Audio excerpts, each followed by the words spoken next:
My Amiel had our wedding banner printed with my husband's ex's name instead of mine, then told me to use it anyway, so I mailed her a fake wedding invite with her ex-husband's new wife's name on it to teach her a lesson. Honestly, you won't believe the audacity. My mother-in-law tried to sabotage my wedding day, not with a passive-aggressive comment, but by putting my husband's ex-girlfriend's name on our wedding banner. And then she had the nerve to tell me to just use it. What the hell do you even do after something like that? For the longest time, I really thought my mother-in-law, Dana, was finally warming up to me. But deep down, I knew she had always preferred my husband David's ex, Mia. It was never something she outright said, but her actions? Her actions screamed it. She'd bring up Mia constantly, compare me to her, even get all nostalgic about how she thought Mia and David were just meant to be. It was incredibly frustrating, but I tried to be patient, telling myself that eventually she'd accept me. When David and I got engaged, I was super hesitant to involve Dana in the wedding planning. I knew her history of boundary stomping, but she kept insisting she wanted to help. She said she was genuinely excited, wanted to be part of our special day. At first, I honestly couldn't tell if she meant it or if she just wanted control. But she kept bringing it up every single time we saw her. "Oh, I just want to take the stress off your shoulders," she'd coo. "I plan my own wedding, my sister's weddings, I know what I'm doing." She put on this whole act of being supportive, and I'll admit, I wanted to believe her. Against my better judgment, I let her take on a few small tasks, thinking it'd be a way to bond, maybe make her feel included without taking over everything. I definitely didn't want her touching anything major, like the venue or catering. But a decoration? A wedding banner? That seemed harmless enough. So, when she offered, I agreed. She made it seem so minor, asked about the design. I said something simple, our names, the date, maybe some flowers. She nodded, said she'd handle it. I didn't think twice. Then, a few weeks later, the banner arrived. And when I unrolled it, my stomach just dropped. Right there, in big, bold letters, were David's and Mia's names. Not mine. My name was nowhere on it. It literally read, "Congratulations, David and Mia," with my wedding date underneath. The date I was marrying David, not Mia. I felt sick. At first, I tried to rationalize it. A mistake, right? Maybe the printing company messed up. Or an old order she had somehow resent. There was no way she did this on purpose. No way. I stared at it for what felt like an eternity, trying to wrap my head around it. I called Dana immediately, trying to keep my voice steady. I honestly didn't know what I was expecting her to say. Maybe she'd be shocked, apologetic, promise to fix it, blame the printers, say it was just an honest mistake. But no, that's not what happened at all. She didn't sound surprised. She didn't sound apologetic. In fact, she sounded completely indifferent. When I pointed out the issue, she just sighed. "A sigh, you guys." And then she said, "Oh, well, it's already paid for. Redoing it would just be a waste of money." I was stunned, completely speechless. She actually wanted us to keep it. She genuinely expected us to hang up a wedding banner with my husband's ex-girlfriend's name on it. I told her flat out that was not an option. We needed a new one. And she just kept pushing back, saying it was just a decoration, that I was making a big deal out of nothing. She even said, everyone knows Mia was a big part of David's past. So what does it matter? As if that was supposed to make me feel better. As if acknowledging his past relationship was more important than respecting his current one. She kept trying to guilt-trip me into letting it go. Well, I already spent the money, and I don't want to waste it. But the money wasn't the issue at all. The issue was that she had either made a massive, convenient mistake that aligned perfectly with her long-standing favoritism for Mia, or she had done it on purpose. And either way, she was refusing to fix it. The more I thought about it, the worse it got. She placed the order herself. She provided the names. There was no way this was just an accident. And what made it even more infuriating was that she had been bragging to everyone about how much she was helping with the wedding, how involved she was, how she was making sure everything was perfect for us. She made it seem like she was this incredibly supportive Amiel, when in reality, she was still clinging to the past, actively trying to undermine me. I sat there, staring at that banner, feeling utterly humiliated. I pictured walking into my reception and seeing that thing hanging up, my friends, my family, reading it, wondering what the hell was going on. People whispering, asking why my husband's ex's name was on our wedding decorations. And Dana really thought I'd just let it go. I told David about it that evening. I was still furious, still processing everything. When I showed him the banner, he went silent for a long time. Then he just sighed, rubbing his face like he was exhausted. He wasn't even surprised. That was almost worse than the banner itself. The fact that he expected this from her. He knew, deep down, his mother would pull something like this. He told me he'd handle it, but at that point, I didn't even know what handling it would look like.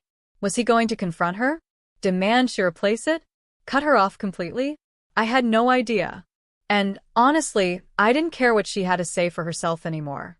There was nothing she could say that would make this okay. I wasn't planning on doing anything at first. I wanted to believe Dana would realize how wrong she was, feel at least a little guilty. But the more I thought about it, the more I knew that would never happen. She didn't see a problem with what she'd done. She'd spent years making it clear she preferred Mia over me, and this banner was just her latest move. It wasn't a mistake. It was deliberate. And the fact that she told me to just leave it because redoing it would be a waste of money made it even worse. She had embarrassed me, humiliated me, at what was supposed to be one of the happiest moments of my life. And the worst part was, she did it with a smile, acting like it was no big deal. If she wanted to play games? Fine. I could play too. Dana had been divorced for a long time. Christopher, her ex-husband, had left her years ago for another woman, Melanie, and it had been messy. Even though so much time had passed, Dana had never fully moved on. She never spoke Melanie's name, only referring to her in vague, bitter terms. It was clear she still resented the woman who had replaced her. And that's when I knew exactly what to do. I created a fake wedding invitation, one that looked just as elegant as our real ones. The only difference was that instead of Dana's name, it listed Christopher and Melanie. Then I mailed it to Dana's house. And I waited. For the first few days, nothing. No calls, no texts, not even a passive-aggressive comment. But then, the silence broke. Not from Dana herself, but from her friends. One by one, they started reaching out, dropping hints that Dana was feeling disrespected. They tried to make it seem like I had gone too far, as if my reaction was worse than what she'd done to me. It was hard not to laugh at the sheer hypocrisy. When Dana put Mia's name on my wedding banner, none of these people had anything to say. No one told her she was being disrespectful. No one reached out to ask how I felt. But now that Dana was the one upset, suddenly everyone was concerned about family relationships and respect. I ignored them all. Then something unexpected happened. Christopher reached out to me directly. He'd heard about what I'd done, and instead of being angry, he found it amusing. He said Dana had called him, absolutely furious, demanding to know if he and Melanie had been involved. No matter how much he denied it, she refused to believe him. She was convinced Melanie had played a role, which only made her even more upset. The fact that Dana had worked herself into such a frenzy over something so simple only proved that she knew exactly how it felt to be blindsided and humiliated. And for the first time, she had no way to twist the situation to make herself the victim. If she complained about it openly, she would have to explain why I had done it in the first place. After that, she completely stopped talking to me. She still communicated with David, but it was as if I no longer existed. She didn't ask about the wedding, didn't offer unsolicited advice, and didn't try to make herself the center of attention. It was the quietest she had ever been. And honestly, I enjoyed it. The wedding went ahead as planned. A new banner was ordered, one that actually had the right names. Dana showed up, acting polite but distant. She put on a forced smile when necessary, but it was clear something had shifted. She knew now that I wasn't someone she could push around. In the end, the pettiness had served its purpose. Dana got a taste of her own medicine, and I got to enjoy the peace that came with it. Update 1: after the wedding, I knew things with Dana would never be the same. I didn't expect her to apologize or admit she was wrong. She was too proud for that. but I did expect some kind of reaction. I thought maybe she'd lash out, cause more drama. Instead, she went completely silent. She didn't call me, didn't send messages, didn't even try to act like nothing had happened. At first, I thought she just needed time to cool down. But then I realized she wasn't going to say anything at all. It wasn't an apology, and it definitely wasn't guilt. It was more like she had decided that if she couldn't control things, she wasn't going to bother pretending anymore. She still called David, of course, that didn't change. But even in those conversations, something felt different. She wasn't asking about me, or bringing up the wedding. She wasn't complaining about decisions we made, or offering unsolicited advice like she used to. It was almost as if she had decided to pretend I didn't exist. At first, David didn't really notice. He was used to her being a little dramatic, so he just brushed it off. But after a few weeks, even he started to pick up on the shift. He mentioned she had been acting a little strange, making weird comments about how family should always come first, and how she hoped marriage wouldn't change his priorities. He said it in a casual way, not realizing what she was really trying to do. I knew exactly what she was doing. She wasn't going to outright tell David not to trust me or listen to me. That would be too obvious, and he'd push back. Instead, she was planting seeds of doubt. She wanted him to start questioning things on his own. She wanted to make him feel as if he chose to put me first, he was somehow betraying his family. But David didn't take the bait. He just laughed it off and changed the subject. And when he told me about it later, he didn't even seem concerned. He just thought it was Dana being Dana. I let it go. If she wanted to be petty, that was her problem. I wasn't going to waste my time trying to fix something that wasn't my fault. Then, a few weeks later, something unexpected happened. Christopher and Melanie decided to host a family gathering. They invited both of their families, including David and me. Out of curiosity, I asked David if Dana had been invited, assuming she hadn't. But to my surprise, she had been. And even more shocking, she actually showed up. I wasn't sure what to expect, but the second she walked in, it was obvious she was uncomfortable. She was trying to act normal, smiling and greeting people, but something was off. She wasn't her usual loud, overbearing self. She kept her distance from Melanie, barely making eye contact, and instead of chatting with everyone like she normally would, she mostly kept to herself. Melanie, on the other hand, didn't seem affected at all. She was warm and welcoming, talking to everyone, making jokes. If she felt awkward about Dana being there, she didn't show it. Then Christopher made a small toast, just thanking everyone for coming, saying how happy he was to have both sides of the family together. He mentioned how lucky he was to have Melanie by his side. And that's when I saw it. Dana's face changed completely. She tried to keep smiling, but for a brief second, I saw the exact expression I had been waiting for. She was furious. She barely lasted another half hour before making an excuse to leave. David noticed, but didn't say much about it. He just commented that his mom had been acting weird lately. I agreed, but I didn't explain why. After that, Dana became even more distant. She still called David occasionally, but it wasn't the same. She wasn't as involved in his life as she used to be. She wasn't constantly checking in or offering her opinions on things that had nothing to do with her. It was like she had finally realized she had lost control. And I think that realization hit her harder than anything else. For the first time since I married David, I finally had peace. Update 2: Dana's silence stretched on for months. She still called David, but it wasn't the same.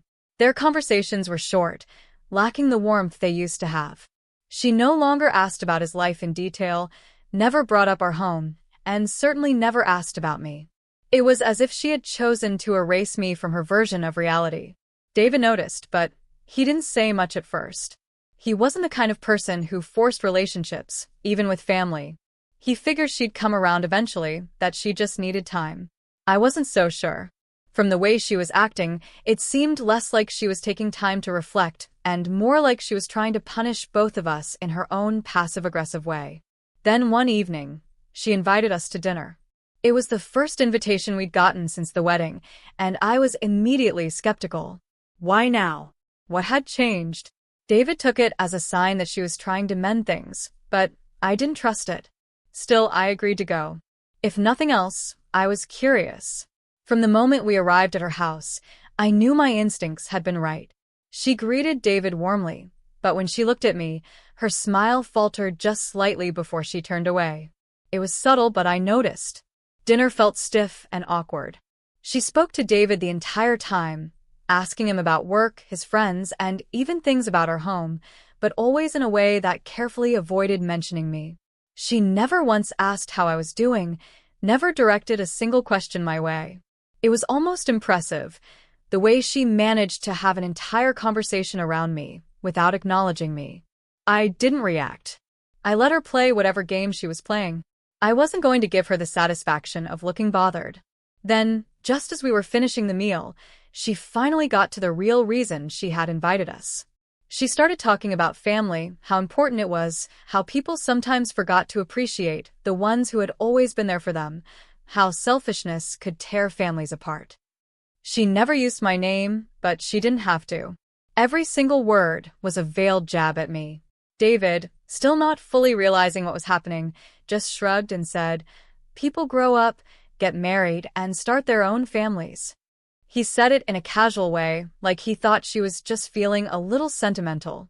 He had no idea that she was waiting for him to take her side, to agree with her, to validate the idea that she was the victim in all of this. She didn't like his answer. Her face stayed neutral, but there was a flash of something behind her eyes, annoyance, maybe even anger. But she forced a smile, nodded, and changed the subject. The evening wrapped up quickly after that. We left, and the second we were out of the house, I could tell David felt strange about the whole thing. He didn't say anything, but his silence spoke for itself. A week passed, then two. Dana didn't invite us over again. Then David got another invitation, to visit her alone. It wasn't the first time she had called him without acknowledging me, but this was different. She specifically asked for just him. No mention of me at all. David went, thinking maybe she just wanted a one-on-one conversation with her son. I stayed quiet, letting him see for himself what she was doing. When he came back, he looked puzzled. He said she had been acting strangely again, making offhanded comments about how she missed spending time with him, how things felt different now that he was married. She wasn't outright blaming me, but she was implying that our relationship was the problem. The next few months followed the same pattern. Dana continued inviting David, but never me. When he questioned it, she acted surprised, as if it had never crossed her mind to include me. If he pushed, she made excuses, said she just wanted to catch up with her son alone, that it wasn't personal. David started getting frustrated. Then one day, he finally confronted her. He asked why she never invited both of us, why she kept pretending I wasn't part of his life. She deflected, of course. She acted like he was imagining things, insisting she wasn't being exclusionary. But after that, the invitations stopped altogether. For a while, she barely reached out at all. If she called, it was for something specific, holidays, major events, but she kept her distance otherwise. David, for his part, didn't chase after her. He didn't cut her off, but he also didn't make an effort to fix something that wasn't his fault. And I definitely didn't care. If this was the relationship Dana wanted, then fine. We moved on without her. Update 3: Dana's absence had settled into our lives like background noise, always there, but not something we actively thought about anymore. At first, David struggled with it. He tried calling her every now and then, hoping she'd finally get over herself, but the conversations were always the same, short, polite, distant. She would ask about him, never about me. If he mentioned me, she would go quiet or change the subject. Eventually, he stopped trying so hard. I won't lie and say I was heartbroken over it. After everything she had done, after the wedding stunt with the banner, and the way she had completely dismissed me as her son's wife, I wasn't exactly sitting around waiting for her to warm up to me. If she wanted to hold on to her grudge, that was her choice. I had a life to live, a marriage to focus on, and better things to do than worry about what Dana thought of me. David, though, he took it harder than he let on. He didn't talk about it much, but I could tell. He checked his phone less, didn't bring her up as often, and when her birthday rolled around, he sent her a message but didn't call. That was a first. And then, completely out of the blue, Dana called me. Not David. Me. I actually stared at my phone for a while before answering, trying to figure out what on earth she could possibly want. My first instinct was that something had happened. Maybe she was sick. Maybe there was some family emergency. Her voice was different. There was no sharpness, no forced politeness, just hesitation. She started with small talk, asked how I was, how work was going. It felt awkward, like she was struggling to figure out how to talk to me. Then, after a long pause, she finally got to the real reason she called. She told me she had been thinking a lot, that at first she had convinced herself that she had been the one wronged, that David had chosen me over her, that she had lost her son because of me. But the more time passed, the harder it became to keep believing that. She admitted she had been petty, that she had let her pride, her jealousy, and her fear of losing control get in the way of having a real relationship with us. She had spent so much time clinging to her anger that she hadn't stopped to consider what she was actually losing in the process. And then, in the simplest, quietest way, she apologized. She didn't try to justify herself. She didn't make excuses or say she had been misunderstood. She just admitted that she had been wrong. I was stunned. I had never expected an apology from her. Not in a million years. A part of me had just assumed she would stay bitter forever, that this was how things were always going to be. And yet, here she was, admitting everything. I didn't know how to respond at first. It wasn't like I could just pretend none of it had happened. I had spent so long preparing myself for the idea that she would never change, that it almost felt unreal to hear her acknowledge what she had done. So I was honest. I told her I appreciated the apology.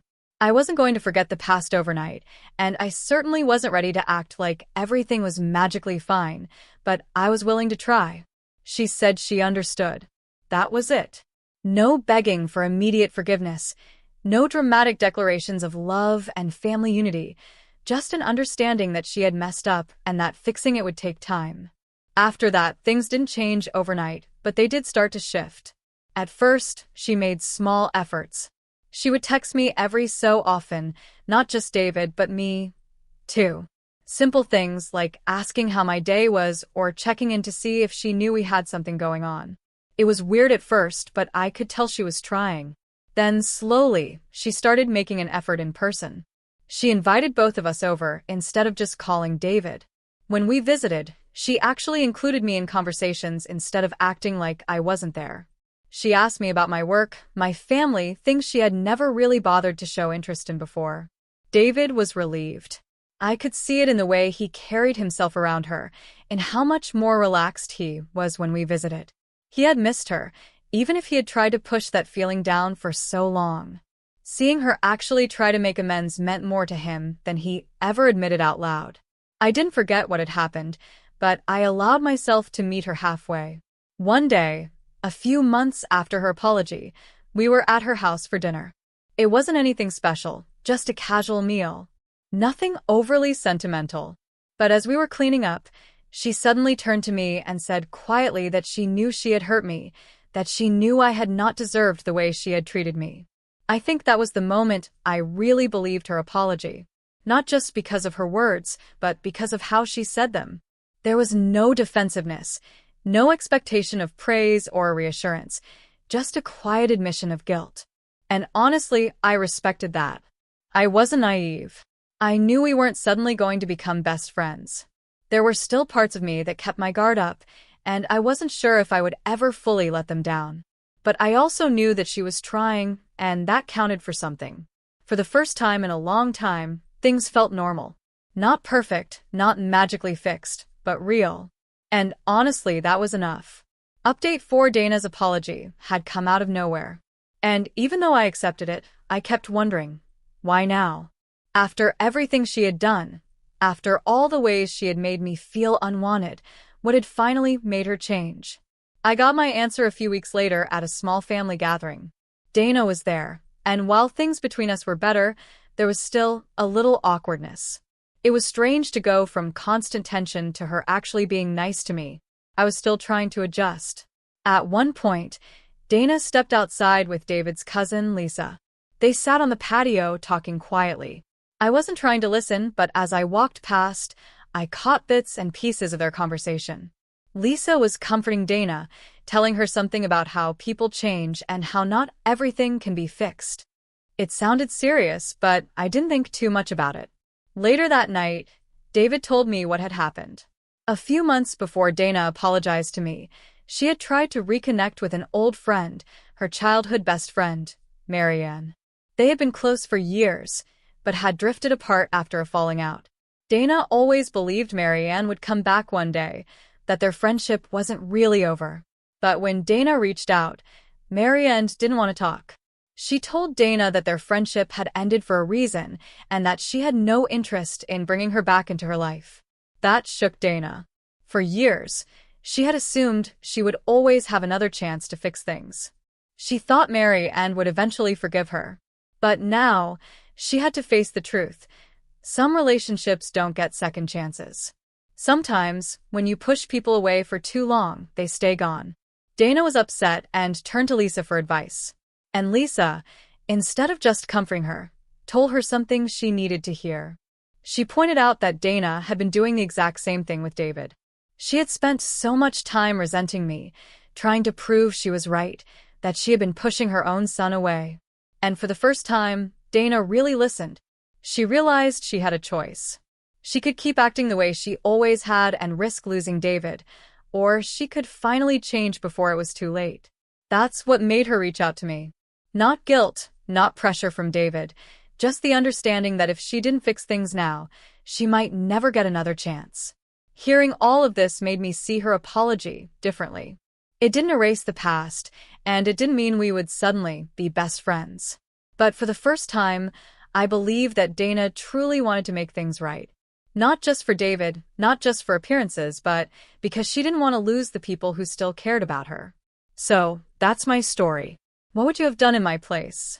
Have you ever dealt with a mother-in-law like this, or maybe had to stand your ground in a surprising way? I really want to know what you think. Let me know in the comments.